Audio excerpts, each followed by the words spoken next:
আসসালামু আলাইকুম। প্রিয় দর্শক,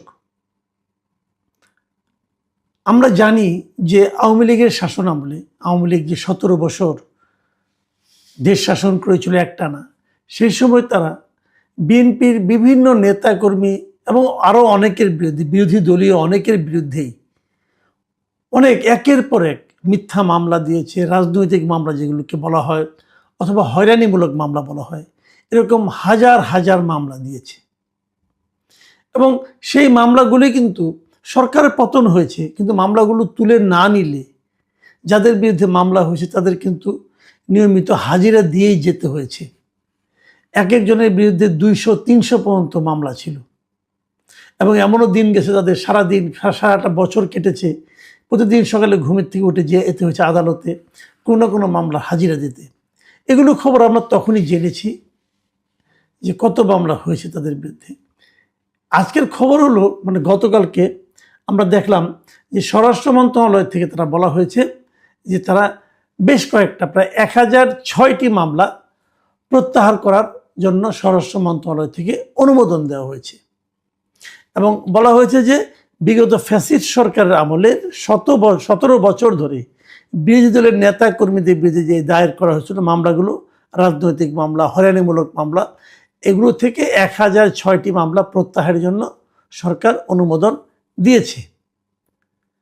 এটা খুবই একটা ভালো সংবাদ আমি মনে করি, কারণ হয়রানিমূলক মামলা থাকবে কেন। এখন প্রশ্ন হচ্ছে যে ১০০৬টা কোন বিচারে, এই প্রশ্নটা আমি একটু করতে চাই। ১০০৬টি কেন? আমরা তো জানি, আমরা আওয়ামী লীগের আমলে বিএনপিদের পক্ষ থেকে যে অভিযোগ করা হয়েছিল, তারা কিন্তু বারবার বলেছে যে বিএনপির বিরুদ্ধে ২০০৯ সাল থেকে আপনার ২০২৪ নির্বাচনের আগ পর্যন্ত এই সময়ে ১,৩৮,০৭১টি মামলা হয়েছে। এটা বিএনপির মামলার তথ্য ও সংরক্ষণ শাখা ছিল একটা, তাদের হিসাব অনুযায়ী বলা হয়েছিল ২০২৩-এর ২৫শে জুলাই পর্যন্ত। এই সময়ের মধ্যে বিএনপি এবং এর অঙ্গ সহযোগী সংগঠনের নেতাকর্মীর বিরুদ্ধে এরকম ১,৩৮,০৭১টি মামলা করা হয়েছিল। এবং এসব মামলার মোট আসামির সংখ্যা ছিল ৪০ লাখের উপরে। এই হিসাবটা নিয়ে আবার অনেকে কনফিউশন তৈরি করার চেষ্টা করেছে, বাট হিসাবটা খুব সহজ। ধরুন একজন লোকের বিরুদ্ধে ৩০০ মামলা, তো সে কিন্তু ৪০ লাখ আসামির মধ্যে সে কিন্তু ৩০০ আসামি সে একাই, তো এরকম হয়।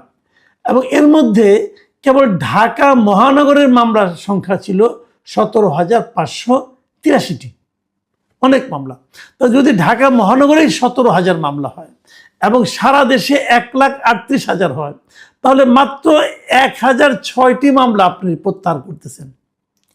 এই ১০০৬টি আপনারা কিভাবে নির্বাচন করলেন?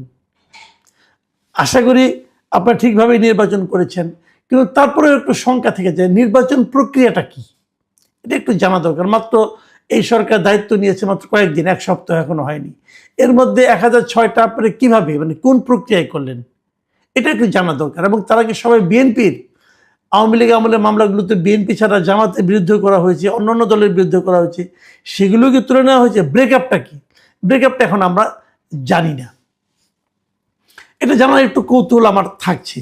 আর তার পাশাপাশি আরেকটা কথা, এত মামলা তাহলে আপনারা কিভাবে প্রত্যাহার করবেন? প্রত্যাহারের কোনো পদ্ধতি আপনারা তৈরি করেছেন কিনা?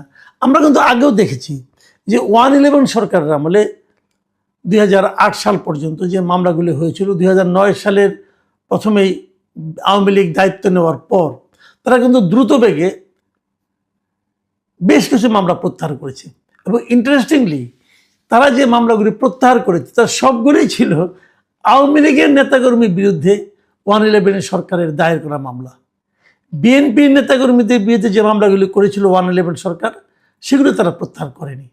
এবং বেগম খালেদা জিয়া যে জেল খেটেছেন, ওরকম একটা মামলায় কিন্তু খালেদা জিয়া জেল খেটেছেন। আবার ওরকম অনেক মামলা শেখ হাসিনার বিরুদ্ধে ছিল, সেগুলি আবার আওয়ামী লীগ সরকার সব প্রত্যাহার করে নিয়েছে। কাজে আমার জানার খুব আগ্রহ, যারা ক্ষমতায় যান তারা কি কেবল নিজেদের নেতাকর্মী মামলাগুলি প্রত্যাহার করে নেন? ওনাদের নেতাকর্মীর বিরুদ্ধে ছাড়া আর কোনো সাধারণ নাগরিকের বিরুদ্ধে কি হয়রানিমূলক মামলা হয় না? যদি হয়, সেগুলিকে প্রত্যাহার তারা করেন? নিশ্চয়ই ওই সময় হয়েছে। যারা বিএনপি করতো তার বাইরে একটা সময় তো এরকম ছিল, শেষ দিকে যে মামলা করার জন্য বিএনপির কোনো নেতাকর্মী কারো খুঁজেই পাওয়া যেত না। তখন তো অন্যদের ধনাঢ্য ব্যবসায়ী ট্যাবসায়ী এরকম অনেকের বিরুদ্ধে মামলা হতো। সেই হয়রানিমূলক মামলাগুলি কি প্রত্যাহারের জন্য এই সরকারের কাছে বিবেচিত হবে?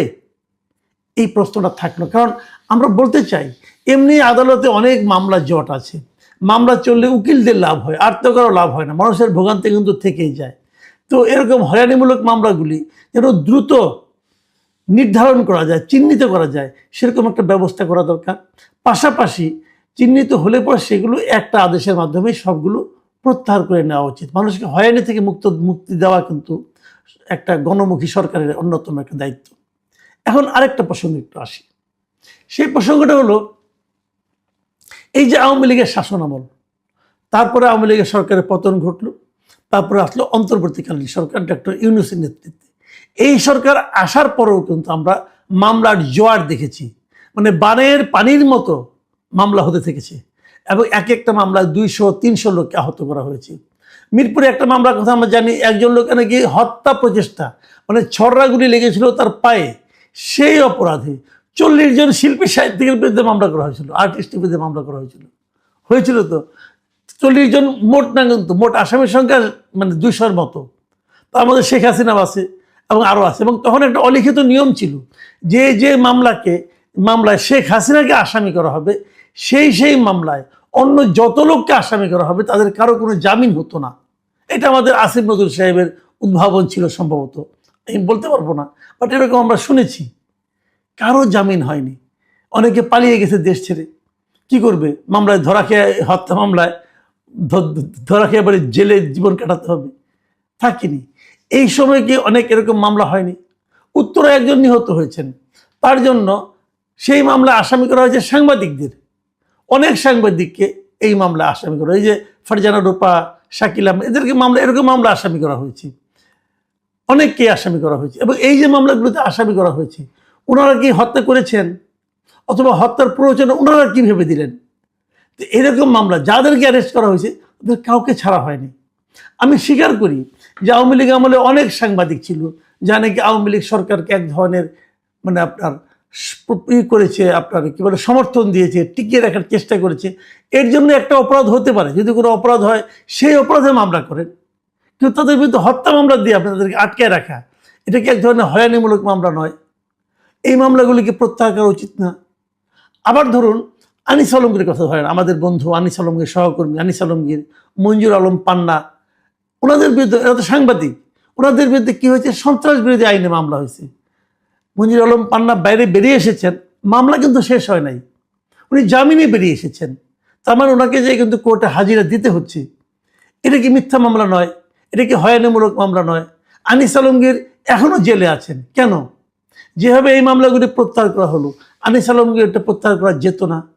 আনিস আলমগীর কোনো পলিটিক্যাল লোক? আনিস আলমগীরকে ডক্টর ইউনূস সরকার, আমি তো মনে করি ডক্টর ইউনূস নিজে ব্যক্তিগতভাবে তার প্রতি রোষান্বিত হয়ে তাকে হয়রানিমূলক মামলা আটকে জেলে ঢুকিয়ে দিয়েছেন, এটা আমার ধারণা। তো তার মামলাটা কেন থাকবে? তার মামলাটাকে প্রত্যাহার করা যেত না? এটা তো টাটকা মামলা নাকি? এখন পরে মামলা হয়েছে, পরে করবো, উনি তো জেলে আছেন, জেল থেকে বের করে দেন, তাও তো দিচ্ছেন না আপনারা। তাহলে আপনারা কিভাবে এক ধরনের বৈষম্যমূলক আচরণের থেকে বাইরে থাকতে পারলেন? আমার মনে পড়ে কয়েকদিন আগে প্রধানমন্ত্রী তারেক রহমান একটা কথা বলেছিলেন ওনার প্রথম ভাষণে জাতির উদ্দেশ্যে, যে যারা তাকে ভোট, তাদের এই সরকারটা হবে যারা তাদেরকে ভোট দিয়েছে, যারা তাদেরকে ভোট দেয় নাই, এবং যারা ভোট দিতেও যায় নাই, তাদের সবার সরকার। কিন্তু মামলা প্রত্যাহারের সময় তো কেবল বিএনপির নাম দাম, তো অন্য যারা আছে যাদের বিরুদ্ধে মামলা হয়েছে তাদের সরকার তো আপনি, তাদের মামলাগুলি প্রত্যাহার করছেন না কেন? আনিস আলমগীরকে মুক্তি দিচ্ছেন না কেন? পান্নার বিরুদ্ধে মামলা প্রত্যাহার করে নিচ্ছেন না কেন? আবু আলম শহীদ খানের কথা বলছি, হাফিজুর রহমান কার্জনের কথা বলছি, ওনাদের বিরুদ্ধে মামলাগুলি প্রত্যাহার করে নিচ্ছেন না কেন? ওনাদের কি অপরাধ ছিল? এই বিষয়গুলো কিন্তু মানুষ প্রশ্ন তুলবে। আমার কথা হলো, এই 17 মাসে, খালি 17 বছর ধরলে হবে না, 17 মাসেও যার মামলা আছে সেগুলো আপনার প্রত্যাহার করে নিন। এবং এই সমস্ত মিথ্যা মামলায় যারা জেলে আছে, মানে যারা কারাগারে আছে তাদেরকে ইমিডিয়েট মুক্তির ব্যবস্থা করেন। যদি কেউ অপরাধ করে থাকে তার ভিতরে মামলা চলবে, তার জামিনের ব্যবস্থা করে দেন। এটা কিন্তু খুব জরুরি আমি মনে করি। আমি জানি না আমাদের এই আবেদন, আমাদের এই প্রত্যাশা পূরণ হবে কিনা, কিন্তু আমাদের প্রত্যাশা থাকলো।